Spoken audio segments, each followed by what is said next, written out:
The ear-splitting squawking of my home alarm system going off rudely rousted me from my sleep. I sprang from my bed, located the control panel, and punched in the code to stop the irritating sound.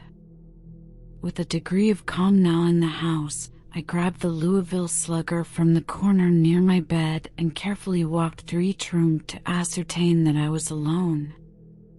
I checked the back bedroom first, then the kitchen, dining room, and finally the living room. With a degree of confidence that all was secure, I flopped down onto my comfortable lazy boy. My eyes gazed upon the sunrise over the Arizona desert photo that sat above the fireplace. I'll never again see such a magnificent sunrise. Prior to snapping this photo in New Mexico, the sunlight reflected off the mining company's windows and the light rays dissipated as though they were from a prism. As the shutter clicked, the rays lost their radiance, but in my mind's eyes, I still see them. My attention was disrupted by flashing, blue beams coming through the curtain's gap. I peeked outside. 3 police vehicles were parked in front of my neighbor's house. Blue lights from the overhead light bars, red lights from blinking taillights, and yellowish streetlight rays combined for a kaleidoscope of colors. Venturing out, I joined curious neighbors. Attempts to advance beyond the sidewalk were halted by yellow, crime scene tape and an overweight first responder whose physique indicated more time at the donut shop than at Gold's Gym.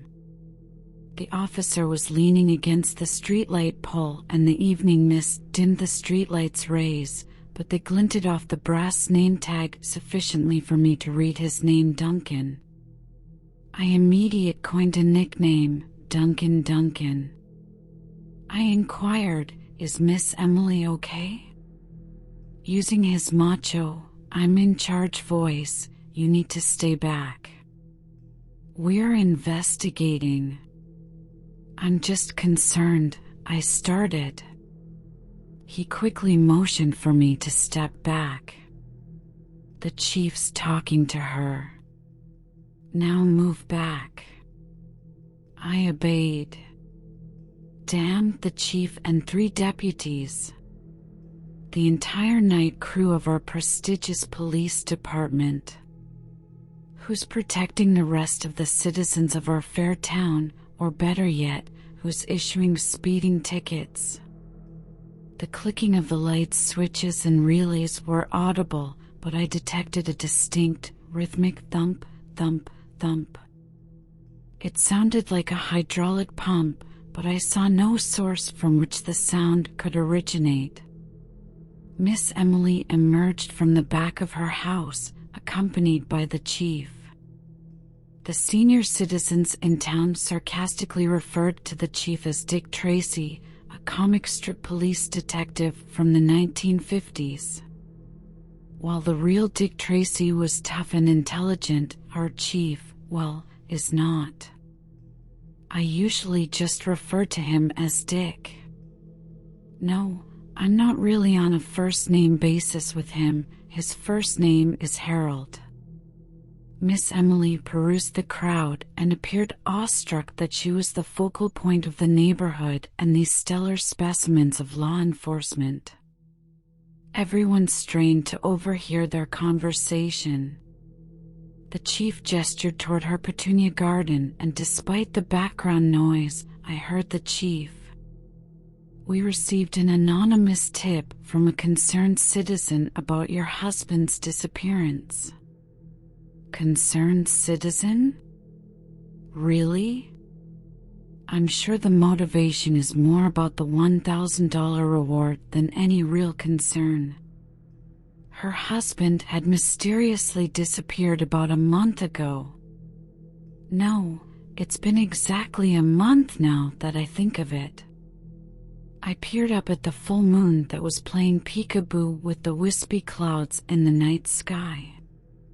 Thump, thump, thump. For some strange reason, Poe's telltale heart surfaced in my brain. I've never been a fan of the great Edgar Allan, but I have read some of his work and regurgitated some of his crap for college exams. I'm not sure Poe ever committed a crime, but I've always thought if he had, he'd have expressed it better in his writings. Many scholars say that Edgar's writing was influenced, hindered, or tainted by his use of drugs. Ho-hum, mere rationalization that I know. Poe's fans will ask, well, have you ever committed a crime? I'm not required to answer any question that may incriminate me. I will say that I have some past deeds that will hinder my chance for sainthood. I'll rationalize my killings, if any, are similar to the killing done by a country's military, all in the line of duty to protect a way of life or a culture. Poe's characters exhibited a conscience, remorse, or guilt. I have none. I have memories and recollections, but no remorse or guilt. Thinking back, I may have a bit of remorse over a couple of my acts. Not because of the elimination of the humans, but the manner in which I covered them from discovery. In hindsight, the body of two teens that I encountered making love didn't really require the fiery charring of their bodies to hide my deed. Then there was the street thug who attempted to rob me. Poor fool brought a knife to assist his robbery attempt. I probably should have just snuffed him and not filleted part of his face before ending his pathetic, criminal life. I also ended the life of crime of a child molester. I ensured he suffered before his last breath. Could have used anesthesia before castrating him, but didn't. Oh, well. Yes, I can provide vivid, graphic details of how my deeds were committed, but again, I submit they were committed for a noble purpose. Do I embrace torture? No, but I do support creative means to take lives. Thoughts of Poe and my past deeds ceased when I saw Miss Emily pointing toward me. I don't socialize with many of my neighbors. Unlike others that I refer to as alien neighbors, Miss Emily and I have bonded and developed a bit of a kinship over the past 6 months. The chief radioed Officer Duncan. Report to the chief, he commanded, raising the yellow tape. Thump, thump, thump. Again, I glanced around for the source as I walked toward the chief. She wants you with her for moral support. That okay? Yes, sir. I'm a friend of her and her husband. Friend isn't the accurate feeling I have toward her spouse. He was mean, disrespectful, and abusive traits that were fueled by alcohol, which became more frequent prior to his disappearance. A dark SUV pulled alongside the curb near Officer Duncan. Fluorescent letters reading FBI K9 adorned the rear quarter panel. A German Shepherd, on a leash, and its handler emerged. I deduced the McGroff wannabe was a cadaver dog. He approached, sniffled me, snarled, retreated a bit, then began his mission, scratching and sniffing around the petunias. Miss Emily's countenance dimmed and blood drained from her cheeks.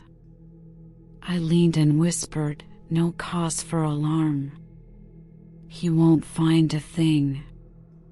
I ensure corpses are undetectable even by the best of K9s.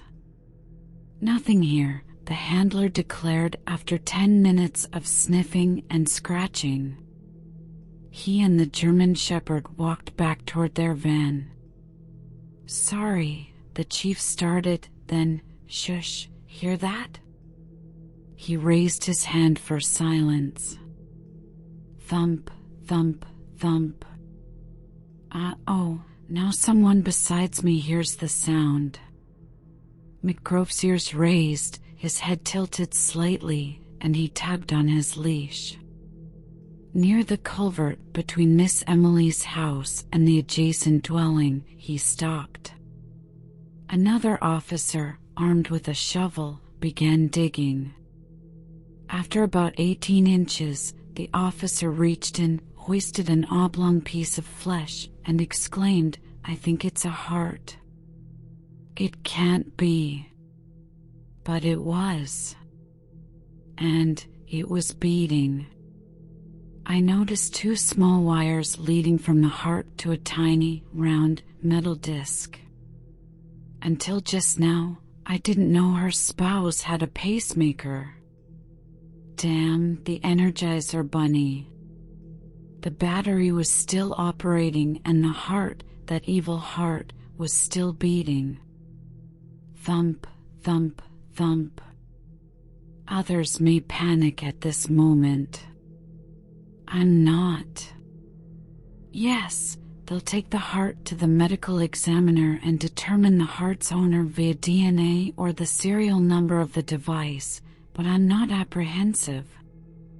First, our police couldn't get a conviction with a confession and 3 eyewitnesses.